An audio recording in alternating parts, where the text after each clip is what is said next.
Un bâtiment surnommé le Petit Manoir Rouge choque la société chinoise après qu'un cas brutal d'esclavage sexuel a été exposé entre ses murs.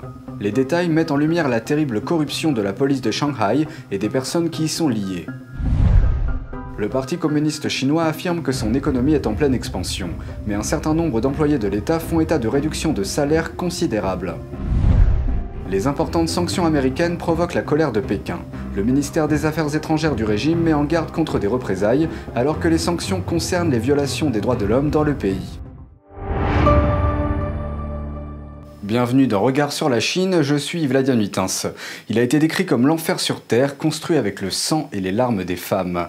Au cœur d'une métropole chinoise tentaculaire, un bâtiment, surnommé le Petit Manoir Rouge, expose certaines des vérités les plus laides au sujet des forces de l'ordre chinoises, les criminels clandestins qui y sont liés et le prix que les gens sans pouvoir en Chine paient pour cela. Les détails d'une affaire criminelle récemment révélée choquent le cœur même de la société chinoise. L'affaire concerne Zhao Feichang, un entrepreneur de Shanghai, avec un sombre secret, le liant à l'esclavage sexuel clandestin dans la ville.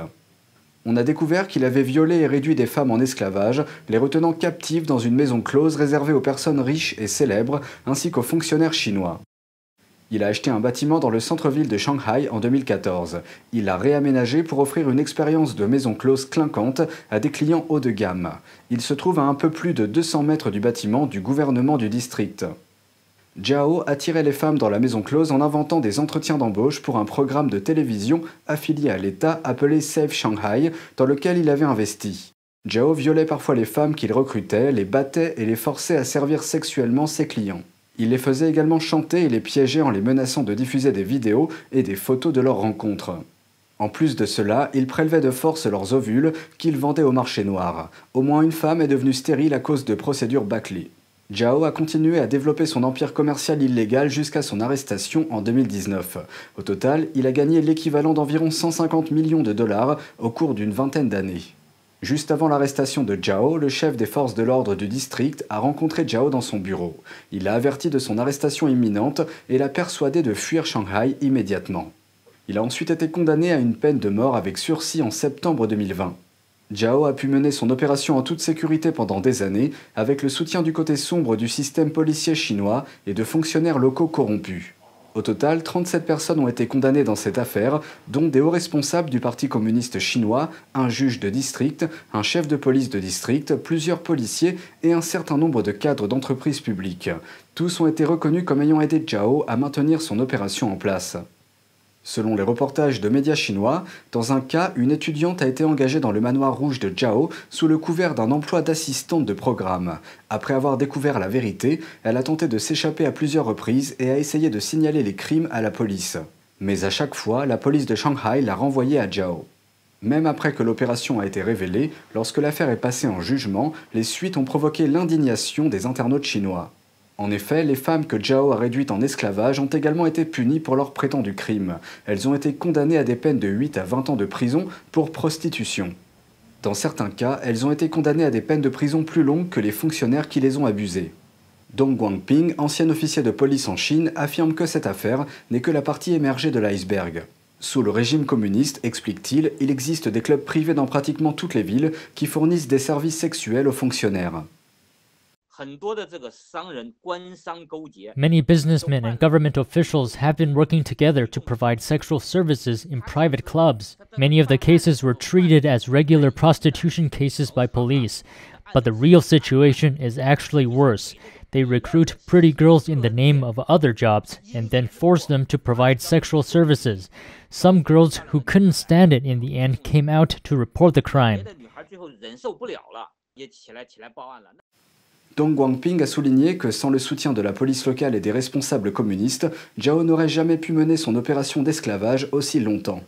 Les médias chinois sont restés largement silencieux sur cette affaire, à l'exception d'un exposé du groupe de presse Caixin. Après la publication de l'article, un hashtag s'est retrouvé sur la liste des sujets tendances sur le réseau social chinois Weibo. Un commentaire a semblé traduire le sentiment de beaucoup de gens. Nous sommes en 2021, à Shanghai, cette métropole avec son grand réseau de surveillance pour protéger tout le monde. Mais un certain nombre de publications connexes ont rapidement été supprimées. Certains fonctionnaires chinois ont vu leur salaire diminuer d'environ 1/5 récemment. Les analystes pensent que cela est parce que plusieurs régions du pays ont des difficultés financières.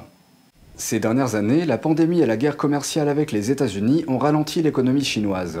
Le Premier ministre chinois Li Keqiang a déclaré à plusieurs reprises que les gens devaient être prêts à vivre une vie difficile.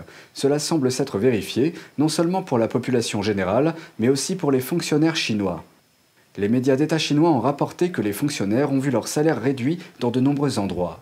Cela s'est produit à Shanghai, la plus grande ville de Chine, mais aussi dans certaines riches provinces côtières. Certains travailleurs du gouvernement se plaignent sur les réseaux sociaux chinois. Mais quelque chose a attiré l'attention du public. Le revenu annuel d'un fonctionnaire moyen peut atteindre l'équivalent de plus de 26 000 €. L'analyste des affaires chinoises Qin Peng fait remarquer que ce revenu reste bien supérieur à celui du travailleur chinois moyen. 这样的收入呢，李克强说，中国有6亿人月均的收入不足1000元人民币。而财经媒体还报道，人民大学的一个研究显示，那9.64亿人呢，月均收入不足2000元。那这样的新闻比较起来，这也证明了中共的这种崛起的背后，其实呢，大部分人用心血养活了少数的权贵，还有几千万的这种公务员和事业编制的人员。 现在公务员的工资还相当高，退休还高老百姓很多，这个就是非常不合理的一种制度造成的两极分化嘛。 Qin dit croire que les réductions de salaire révèlent également que le régime chinois est confronté à des difficultés financières. Il est donc contraint d'aller à l'encontre de ses propres travailleurs.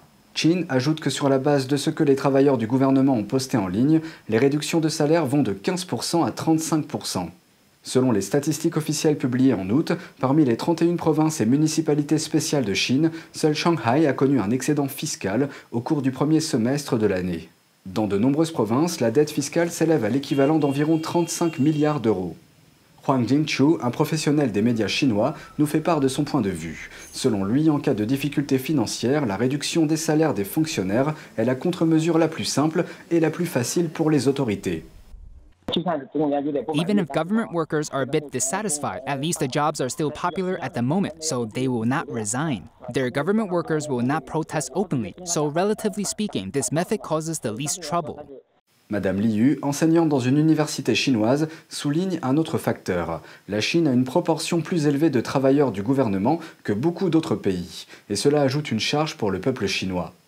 Par exemple, un comté de la province de Shanxi, dans le nord-ouest de la Chine, a une population de 8000 habitants, mais il compte 2000 fonctionnaires. Cela signifie que 4 contribuables soutiennent un fonctionnaire. Pékin promet des représailles contre les États-Unis, affirmant qu'ils ont l'intention de riposter à ce qu'ils appellent les actions imprudentes de Washington. C'est après que les États-Unis ont imposé d'importantes sanctions vendredi. Ces sanctions visent des personnes et des entités liées à des violations des droits de l'homme dans une poignée de pays, dont la Chine. Un porte-parole du ministère chinois des Affaires étrangères a dénoncé ces sanctions comme étant perverses. Il a exhorté les États-Unis à revenir sur leur décision. 立即撤销有关的错误决定，停止干涉中国内政、损害中方利益的言行。